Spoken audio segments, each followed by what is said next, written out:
Nagbabalik po ating programa ng Menara at tayo madala ko sa ating panel discussion segment.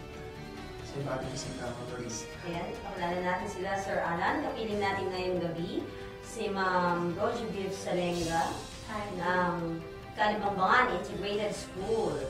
At kapiling din po natin ngayong gabi, si Ma'am Amrida Di Benigno ng 55 Elementary School.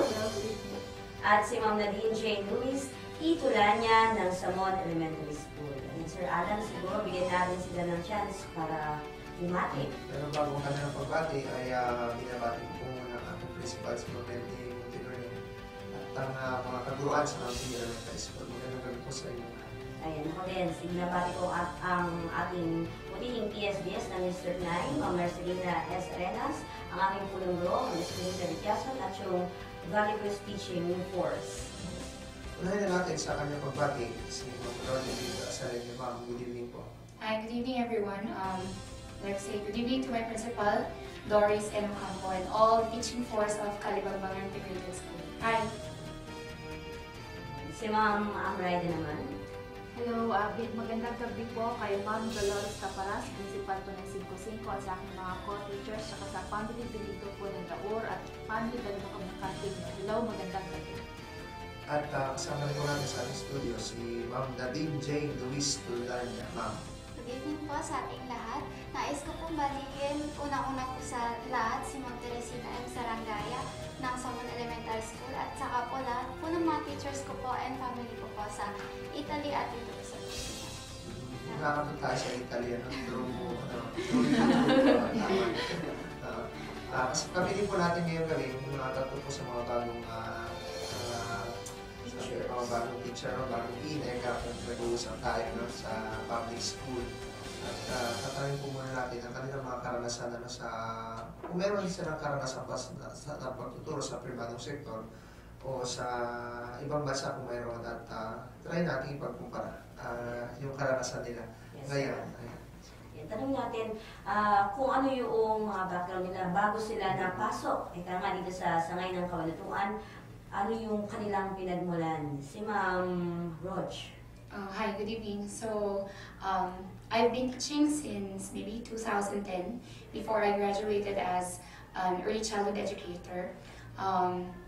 First, I taught in Baguio City in one of the private schools there, Bridges Tutorial and Learning Center, for a year. And then after that, I was lucky to be employed in Singapore as an early childhood educator, and afterwards promoted to be a lead teacher.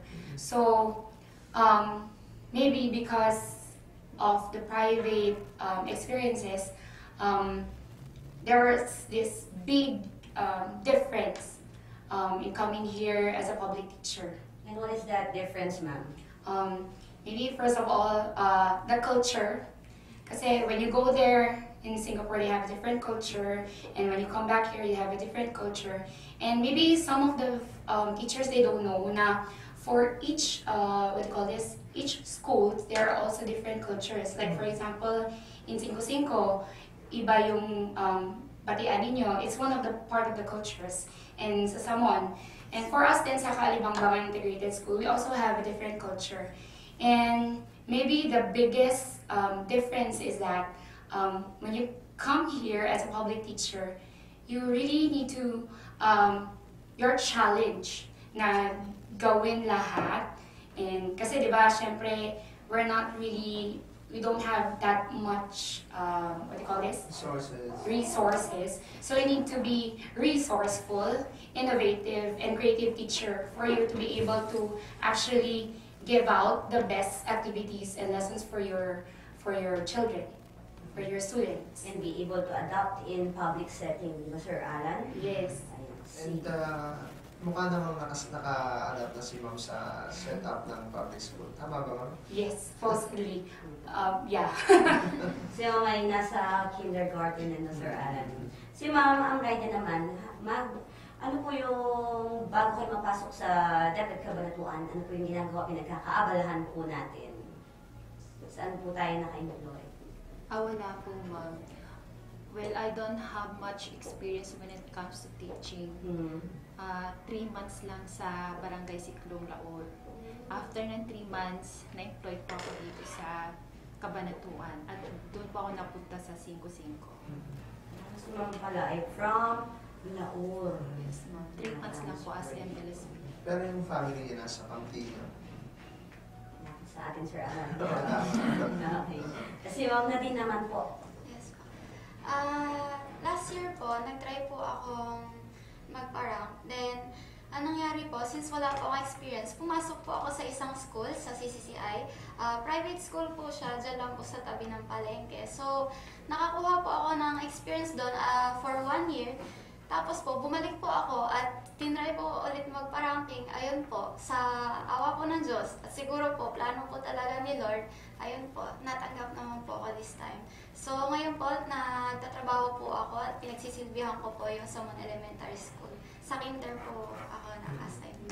So, dalawa pala sa kanila, Sir Alan, ay nasa kinder. Tapos si Ma'am Raida ang nasa Grade 1. Ano naman po yung pinaka-challenging na pong experience na kinaharap ninyo, Ma'am Raida? in more than 1 month. How to handle the students' behavior po ang pinakamahirap po sa lahat. Ang alam ko kasi mahirap yung mag-execute ng lesson, pero hindi pala yung mag-handle ng behavior kasi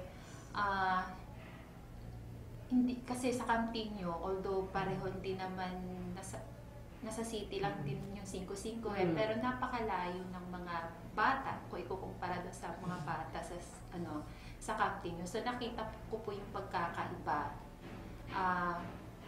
Lalo na po doon sa pagdating po sa behavior, yung ibang-iba po, parang medyo hindi po civilized.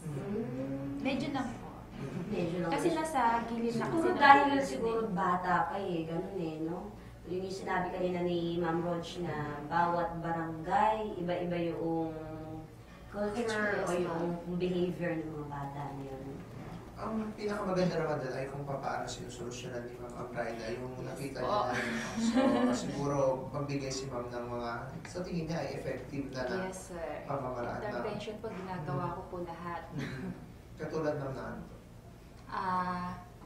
Yung may projector na po na so po-provide po talaga ako ng aking load everyday po para po mabigyan ko sila ng mga lesson po. Yung mga video na related po dun sa lesson. Kasi yung iba po kasi walang TV. At hindi po nakakapad ng cartoons. Hindi po sila familiar pati sa mga words na kadalasan alam po lahat ng mga bata. Ayan, si Ma'am si Ma'am Nadine. Yes po. Ma'am Nadine, ano yung mga kinaharap mo noong for more than 1 month na experience mo dito sa public? So, unang-una po, yung mga bata po, yung behavior din po ng mga bata.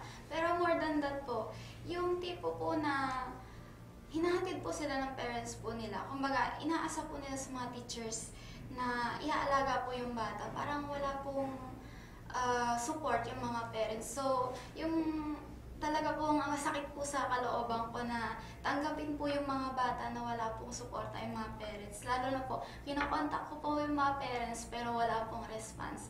So, more than that po, yung mga bata po, imbes po na makapag-aral ng maayos dahil nga po yung mga magulang po nila hindi po nasusuportahan, sa akin po sila talaga lumalapit po. At kung minsan po, wala pa pong baon yung mga bata, syempre, sino naman pong teacher na hindi po maaawa? Lalo na po yung mga materials din po, ayun. Minsan, sinasabi ko na lang po, ang nagiging solusyon ko po doon, share po sila. Kasi isa po yun talaga sa gusto kong po ma-promote sa loob po ng silid-aralan po namin, yung magkaisa po sila. So, ayun. Ilan talaga ang scenario sa ilang mga paaralan ng Ma'am Loris at mainam naman yung ginagawa ni Ma'am na pagtanggap. Ganun po talaga. Dahil tayong pangalawang mag-ilang. Baka hindi lang ikaw yung may pinakamahirap pang kalagayan. Kailangan talagang minsan ay kaswertihan lang kung gaano ka-cooperative or supportive yung parents. Pero susolusyonan pa yan ni Ma'am Nadine. At ang fulfillment na lang ni Ma'am doon ay yung pag nakikita niyang despite sa kalagayan ng mga bata niya, ay May natututo Yes. yung kanyang mga bata. Ayan. So, first year pa lang naman ni ma'am, pwede siya mag-tap ng mga stakeholders, ano, after a year, before brigada pa lang, meron na si ma'am na mag-donate ng ano. At saka isang buwan pa lang naman kumbaga yung break-in nila, Sir Alan. Nagpe-pledge na si Ma'am Doris sa'yo na nagbibigay na sa mga notebook. Ng emotional support, gano'n. Sir Alan, isa yung siguro yung mga financial support. Ayan, si Ma'am Roach naman. Ma'am, nabanggit mo kanina yung difference kanina. Siguro, paano nakatulong yung mga naging background mo, yung mga experiences mo, para yung differences nito ay ma-augment mo? Ayun. Kasi nga there are a lot of difference. Marami talagang pagkakaiba, lalo-lalo na sa private and going to public schools. Unang-una nga yung culture ng mga bata, kung paano sila pinalaki. Paano ba natin mabibridge yung gap, right? So, hindi man, as a teacher, ang gagawin mo, kung sa private man, yung halaga maybe ng materials na gagamitin mo for a certain lesson is mag-a-amount ng, for example, 500. So, sa public, hindi mo kayang i-provide yon, hindi mo kayang parang for this class, ganyan-ganyan. So, what do? You need to innovate. You need to tap on your stakeholders, most especially your parents. Like, for example, kasi, di ba, we ask the children to actually buy Play-Doh, clay for fine motor skills. But then, wala talaga. Maybe siguro about 50 students, maybe 30. So, paano na yung 20? Tutunga nga sila. So, what I actually did is that lahat sila, pinauwi ko yung Play-Doh, yung clay. So, ang ginawa ko, parents, sino ba yung maluwag-luwag sa inyo? Sino yung pwedeng mag-donate ng arena? Kasi since I started working, I don't really ask parents to actually buy commercialized Play-Doh, commercialized clay. I actually do it. Kasi unang-una, very convenient, hindi siya toxic. Tsaka kahit na yung intake ng bata, walang mangyaring masama sa kanila. So, meron naman nag-pledge na bibili ng asin, ganyan, bibili ng food color, ganun. You actually need to tap on a lot of people, most especially your parents, some of your principal din. Kasi kailangan as kindergarten, di ba, dapat din nasa labas sila. Eh minsan, kapag actively working yung bata, physically, gusto nilang katakbuhan sa labas. So, kung nakikita na ng principal mo, dito kayo, ganyan, tatawag din. Alam niya naman kung kailangan na ng tulong teacher. So, pupunta siya. She will come as, teacher, kailangan ba ng tulong, ganyan. Lapit siya. She will actually help you to, what do you call this? Para titigil yung mga bata, para mabalik yung Para may focus. teacher aid si ma'am, gano'n. Yes. Pag free time niya. Eh ma'am, yun, nababanggit mo, merong participation yung parents. Sa school ba ninyo ma'am, ina-allow pa rin yung parents na nandoon sa classroom, although kinder and grade 1 classes? Ina-allow nyo ba yung talagang, and up to now, up to this time na yung parents sa loob pa ng classroom habang nagkaklase kayo? Ako ma'am, sa 5-5, hindi naman po ako na-inform ng principal about that. Pero naririnig ko ma'am yung usap-usapan ng mga nanay, uy, bawal dyan, yung tayo sa likod, bawal dyan. First day pa lang po ng class, so wala na pong parents. Sila din po alam na po yata nila, so hindi ko na po rin in-inform. Hindi nga naman yung sila ma'am. For us kasi yung classroom namin is yung window is may butas-butas. So, for us lang na adults, when you feel na may sumisilip-silip, di ba you feel irritated or you feel na parang conscious ka, ganyan. Ang may feel kasi ng bata kung nag-activity, uwian na. Kapag may sumisilip. So parang susundot yung parte na, uwian na ba, break time na ba, uwian na. So imbis na yung attention ng bata nasa atin, sa teaching, nawawala. So for the first weeks, medyo okay pa si ma'am doon. So, but for the second week of school, sabi niya na please inform your parents na doon na lang sila sa may labas ng gate para hindi rin na i-istorbo yung ibang classes. So, pero makikita mo naman, magbibigay ka siguro ng konting allowance dun sa mga, kasi hindi naman lahat sila mag-give in na okay kung wala yung mommies and daddies doon. So, ang gagawin, ma'am, feeling ko po yung anak ninyo ganyan, sige, mag-aalaw po kung for another day. But then after that, let's make it a point na try po natin. Kasi kung hindi sila nag-let go, hindi mag-let go yung child. Kung lalo na kapag hindi pa ganun ka-ready psychologically yung bata, kung feeling niya yung school is a barrier for playtime, a barrier for them to be with the parents. Diba? Ganun. Ayan. So, bago sila mapasok, Sir Alan, dito sa public, tanong natin kung meron ba silang mga expectations before ng June 13. Siyempre, di ba, baguhan. Iisip niyan. Kaya yung kakaharapin ko. Meron ba kayong mga expectations na nagkaroon kayo? Si Ma'am Amrida. Well, ang expectation ko Ano yung in-expect mo, ma'am? Talagang scenario. pag public school kasi, expected ko na po talaga kasi nung nag-aral din ako, laki din po akong public school. So, expected ko na yung meron ako nung childhood ako, yun din yung makikita ko ngayon sa scenario po ng aking classroom. So, parang hindi na po masyadong, ang pinagkaiba lang po yung yung modern na po kasi tayo, yung mga technology po na ginagamit, yun lang po yung nakita ko. Katulad nun, wala namang projector nun eh. So, expected ko ako dito sa public school, lalo na sa city ako, wala sa Nueva Ecija. So, alam ko na may mga gamit to. So, yun nga po, eto lang po nung June tsaka July, di ba po may dumating tayo na DCP. Yes po, tsaka yung bagong laptop, bagong projector, tsaka yung mga learner's materials po. Na yun po. Si Ma'am naman, si Ma'am Nadine. So, nagkaroon din po ako ng expectation sa behaviors po ng mga bata. Pero nung first day ko pa lang po, na-culture shock na po kasi hindi ko po talaga, wala po sa expectation ko na ganun po talaga yung mga bata. Alam ko po makukulit, pero wala po sa vocabulary ko po yun nakita ko po. So, first time ko rin po kasi ma-experience yung public, kaya ayun po yun nangyari sa akin. I guess that's normal naman, Sir Alan, no?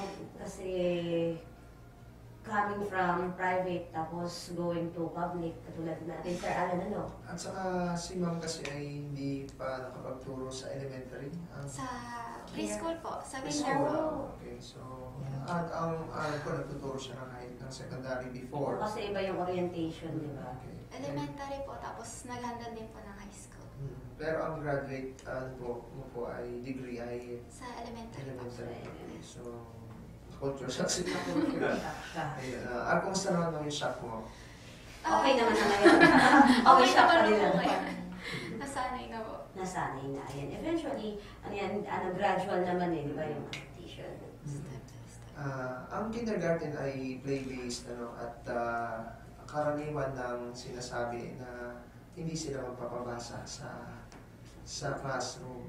Puro laro. Puro laro. Fun activities. But merong monitoring from sa grade 1 ng reading Yes. agad. Okay, so, Yes. ano naman ang side ng mga kindergarten teacher dito about the curriculum, the play-based curriculum? Okay. Kasi when you see the kindergarten curriculum, it's actually really play-based. Parang nadidepict lang. Kasi pag titignan mo na yung assessment ng bata, bakit dapat na-read nyo na yung ganito? Parang, what do you call this? May nabasa kasi ako na parang dapat alam niya na at least yung vowels. Tapos, 1, 2, 3, 4, and 5. Parang part yun nung last, I don't know kung from checklist nila. yes. So parang, ano ba talaga? Will we be following the curriculum or will we be doing extra things for the child? Kasi parang, nakuha yung bata. Parang sa amin ding teachers, play-based nga. So, yun din yung misconception ng mga parents pala for the, unahin natin yun. Play-based, maglalaro lang yung anak ko sa eskwelahan. Ano ba yun? Ganyan. Hindi kasi sila talaga na, kaya importante yung orientation. At least na-explain sa kanila na play-based siya, the child will actually play, but then meaningful play. Hindi lang siya basta-basta na, maglalaro lang kayo ng ganyan, ganyan-ganyan. Hindi po. Maglalaro yung bata ng Play-Doh. Actually, sabi nga nila, di ba, dapat daw early reading and early writing. But personally, I don't believe in that. It's actually early opportunities for reading and early opportunities for writing. Kasi wala naman talagang totoong early reading skills and early writing skills. It's just that, kung parent ka, bigyan mo ng oportunidad yung anak mo, ano ba yung mga gawain para maka-aral siya, mas ma-practice sa ma'am, some activities na doon ka doon sa sinasabi mo. Sige, for example yung Play-Doh na lang. Sabi nila pag naglalaro ka ng Play-Doh, ano bang sense mo, naglalaro lang sila. But actually, ina-exercise mo yung kamay ng bata. Yung pag-pinch, yung pag-roll, fine motor skills. Pati yung tearing, sabi na ano ba teacher, pagamitin mo na ng gunting. Hindi pa ready yung bata magunting. Ano pang kailangan gawin ng bata? Pindutin yung Play-Doh. Second, tear mo sila ng paper. Sabi na wala daw sense yun, but they don't really know pa kasi yung meaning. Kaya kailangan i-explain na i-explain. Eventually, may kita mo yung bata from holding the pencil na ganito. May kita mo na na-hold na yung pencil na ganito. And one more thing, for other parents, right, sabi nila, ba't kaliwete ka? Yan lang nila nakikita. Oo, ba't kaliwete ka, ganyan. At saka, huwag kang magkaliwete, dapat kanan ka, mali pag kaliwete ka. Ganyan. Hindi, for parents, diba, they should also know na kung ano yung preference ng bata, even right or left, yun na siya. Kasi it's part of her personality. Diba? Talaga nakikinig kami ni Sir Alan kasi may mga intermediate teachers. Yeah, ang ano ko naman doon, yes, we have the previous curriculum, but pwede naman tayo mag-inject na play-based literacy activities. Yes. Okay, so, kaya para pagdating sa grade 1, hindi na sila masyado makahirapan even recognizing the sounds of the children. Identifying letters kasi minsan nagreklamo Sir Alan yung nasa may grade 1 teachers na parang nagsisimula uwi sila from the start na parang yung alphabet. Okay, and an exact example is yun tayo sa play ko. Ano na natin, so since may teaching sila, so nag-form din sila ng Yes. so they can form the letter. So that is play-based literacy activity. Okay, enjoy Ano na yung fine motor skill na, and at the same time, may introduction to literacy. And I believe ginagawa na ng mga kinder teachers natin. And ilang buwan pa lang naman, marami pa sila. We still have 8 months. At pagpapatuloy po natin ang ating pong kwentuhan mamaya po. Pagkarimas tamo po na yung pala.